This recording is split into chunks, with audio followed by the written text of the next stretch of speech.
Dans cet épisode, je vous propose de vous montrer l'usage d'une caméra thermique et d'une caméra endoscopique pour l'observation de circuits lors de la réparation d'un appareil HP.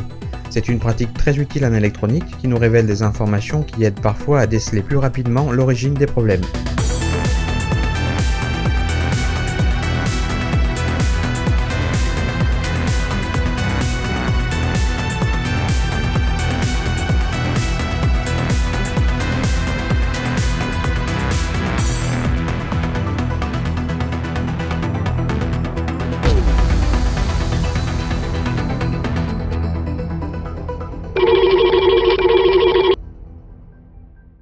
Je vais profiter du petit incident qui vient de se produire sur mon HP 53310A, qui est juste derrière moi, là, pour vous montrer comment je me sers d'une caméra thermique lors de la réparation. Et vous verrez aussi que, comme je n'ai pas souhaité le désosser entièrement, j'ai été contraint d'utiliser une caméra endoscopique pour aller observer certains recoins qu'il ne m'était pas possible de voir autrement. En bref, c'est une vraie fausse réparation qui est intéressante à observer. Alors, je dis vraie fausse réparation parce que au moment où je l'ai ouvert, il n'était pas complètement en panne, mais il s'était produit un phénomène qui fait que ça ne m'avait pas vraiment rassuré, et j'ai donc préféré aller observer les circuits pour éventuellement trouver la source de ce phénomène. Voilà, l'explication est très simple. C'est un instrument de mesure que je n'ai pas utilisé depuis fort longtemps, et donc au moment de le rallumer, il s'est produit un claquage, accompagné d'une odeur qui est caractéristique d'un composant qui vient de cramer. Par contre, il n'y avait absolument aucune fumée blanche, ce qui est souvent le cas lorsqu'un condensateur expulse son gaz. Voilà. Mais le plus étonnant, c'est que l'ensemble de ces tests se passe. Il n'y a aucun échec sur les différents points de test de la machine.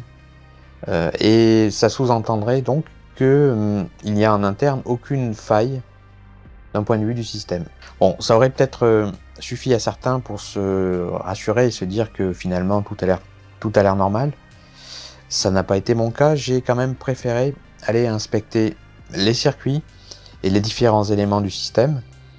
Et pour cela, j'ai eu recours à plusieurs instruments, dont deux caméras, une caméra thermique et une caméra endoscopique. L'analyseur de modulation impulsionnelle 3 voies HP 53310A est un instrument de mesure du début des années 90 capable de travailler sur une plage de 10 Hz à 2,5 GHz, et malgré son âge, il reste toujours aussi intéressant. Il est relativement facile à opérer et dispose d'un affichage intuitif des données qui donne une vue directe de la gigue ou de la modulation. Et avant de le démonter, j'ai cependant procédé à un petit test rapide pour une mise en application avec un signal sinusoïdal d'une fréquence de 10 MHz et d'une amplitude de 1 V crête à crête, envoyé depuis un générateur de forme d'onde, et la réponse obtenue à l'écran semblait cohérente.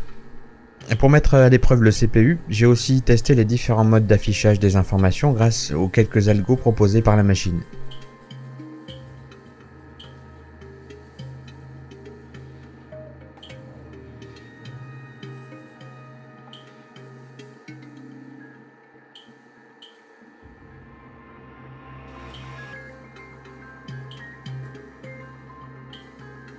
Bref, pour démarrer l'inspection, je commence donc par lui retirer son capot.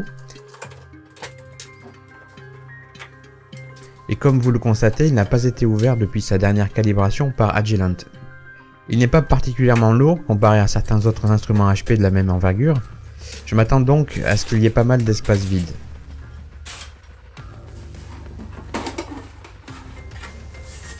Et en effet, c'est le cas. On a donc ici un bloc d'alim très bien compartimenté, et une configuration assez classique avec la carte mère au fond, un écran à tube cathodique Panasonic au centre, et à droite son circuit imprimé qui rassemble tous les composants nécessaires pour l'alimenter en haute tension et lui permettre d'afficher les données sur sa couche électroluminescente. Juste en dessous du bloc d'alim sont disposées deux cartes filles reliées entre elles et à la carte mère. Nous verrons tout à l'heure de quoi il s'agit. Si jamais un composant a claqué, il pourrait se trouver sur cette carte qui contient beaucoup de composants analogiques pour gérer le tube cathodique et en particulier le dispositif haute tension.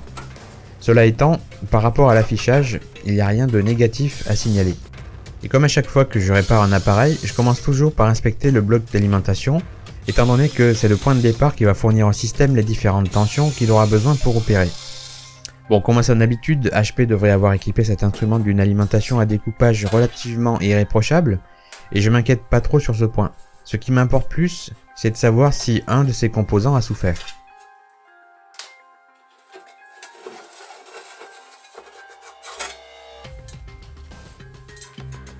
Et comme prévu, il y a beaucoup de choses là-dedans. On voit bien la séparation entre le primaire et le secondaire qui commence juste derrière ce gros transfo, qui sont d'ailleurs au nombre de 3. Et vous voyez également la large panoplie de condensateurs qui ont un rôle important dans le filtrage des tensions qui circulent. Le manuel technique indique d'ailleurs que cette alim fractionnée fournit pas moins de 6 tensions différentes. On continue donc notre parcours en retirant ce bloc pour l'inspecter d'abord de plus près avant de s'attarder sur les deux cartes filles qui sont juste en dessous.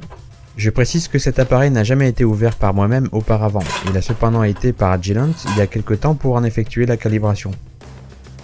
Donc voilà, mis à part les grosses traces de poussière plaquées contre les composants de périphérie qui témoignent d'un usage évident, les composants sont toujours dans un bon état général, tout au moins visuellement.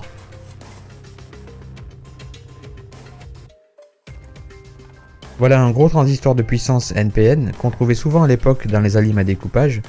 Ça reste à vérifier, mais je suis à peu près certain que ce module, avec ses 5 potards bleus scellés, permet de réguler la valeur des tensions des 5 rails qu'elle fournit.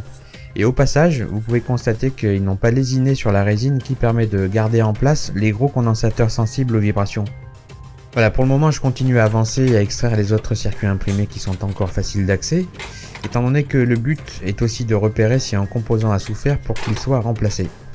Je m'occupe donc de retirer la première des deux cartes filles, qui selon toute apparence, au vu du grand nombre de circuits intégrés qu'elle contient, est un module de calcul et de traitement de données, en l'occurrence le CPU. Et en effet, ce circuit est recouvert d'une fine couche de poussière est celui d'un petit ordinateur dédié, dont le processeur central est un Motorola 68000. On ne va pas s'attarder sur la nature de chacun de ces composants, mais on peut distinguer ici les 4 ROM originales datées de 1992. Cette puce MC68A45P est en fait le processeur graphique en charge de l'affichage sur le tube cathodique. Il y a bien entendu de la mémoire RAM et pas mal de portes logiques de la série 7400, et ceci est une SRAM disposant de sa propre batterie pour tenir ses données sauvegardées. Sous ces deux blindages se produit toute la magie noire qui génère le signal de l'oscillateur local dont la sortie s'élève à 2,5 GHz à plus 3 dBm. Et très honnêtement, je n'ai pas envie de retirer cette carte qui visiblement ne présente aucun dommage et qui nécessiterait probablement un recalibrage après remontage. Après avoir dépoussiéré tout ce que je pouvais à l'aide d'un compresseur, on rentre dans le vif du sujet avec l'utilisation d'une caméra thermique Fleur E4, mais celle-ci a la particularité d'être patchée pour avoir exactement les mêmes propriétés que sa grande sœur E8, soit un capteur thermique d'une définition de 320 sur 240 pixels. Et on commence par observer la lime sous tension mais sans charge, donc elle ne fournit aucun courant au 53310A. La température ambiante est d'environ 21 degrés dans mon labo. La jauge colorée à droite, qui est mise à jour en permanence, indique la plage couvrant les températures relevées. Et bien entendu, les couleurs obtenues dans l'image thermique sont en rapport avec les couleurs de cette jauge. La température indiquée en haut à gauche est celle relevée au point central qui est ciblé. Et pour être efficace, la caméra doit être au minimum à 30 cm de la cible. La plupart du temps, j'essaye de rester à une distance d'environ 50 cm. Et comme vous le voyez aussi, la caméra procède à un réétalonnage automatique toutes les 20 secondes pour garder la meilleure précision possible dans le temps. Vous pouvez aussi constater que l'on voit en surimpression de l'image thermique l'image vidéo 640 par 480 prise par le capteur CMOS situé juste au-dessous du capteur thermique. C'est la techno MSX de Fleur qui consiste à mixer les deux sources pour n'en faire qu'une et rendre la lecture thermique plus facile. Pour le moment, il n'y a rien d'anormal à signaler dans cet essai à vide. Je vais donc maintenant replacer et rebrancher le boîtier d'alim pour faire une seconde observation de tout le système dans les conditions réelles. Ok, j'en profite pour relancer la série de tests internes qui va s'effectuer pendant mon observation. Donc c'est parti, l'idée est de trouver des zones anormalement chaudes ou au contraire anormalement froides parce que certains composants ne devraient pas être en dessous d'une certaine température, sinon c'est suspicieux. On est ici au niveau du tube cathodique et de son circuit analogique, avec une température max de 50 degrés environ. Rien de surprenant, les zones violettes sont les plus froides, parce qu'il ne s'agit pas de composants en circuit.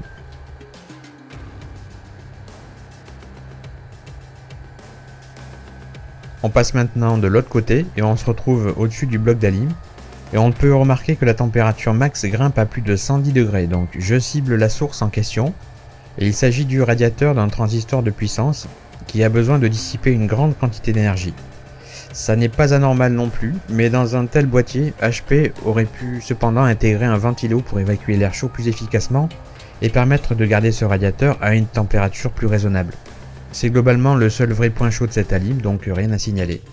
Puisque tout semble convenir d'un point de vue thermique, je procède à une petite passe d'inspection à la loupe grossissante d'établi, très pratique pour ne rater aucun détail dans le champ d'observation. À l'image, je ne m'attarde là que sur le boîtier d'alim, mais je précise que j'ai également inspecté le reste de l'appareil, tout au moins celui qui était à ma portée. Et justement, comme je n'ai pas souhaité désosser tout le dispositif, il y a pas mal d'endroits qui ne m'a pas été accessible, notamment par là-bas, à cause de l'encombrement du tube cathodique, et aussi ici, sur la carte mère, en dessous de la carte qui produit le signal de l'oscillateur local, et enfin derrière la grille du châssis. Dans ces conditions, la seule chose qui nous permettra d'observer méticuleusement ces endroits très étriqués, par exemple ici, et là, ce sera une caméra endoscopique. C'est donc précisément ce que je vais utiliser maintenant. En voici donc une qui fera parfaitement l'affaire et qui me sert à chaque fois que ce cas de figure se présente à moi.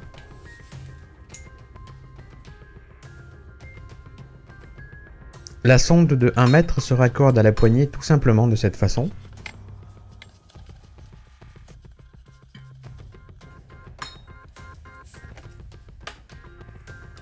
La poignée dispose d'un écran détachable relié à elle que l'on peut poser quelque part pendant qu'on manipule la sonde.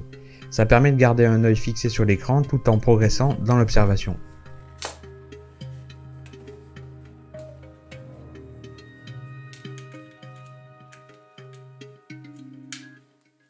Et voilà concrètement ce que ça donne.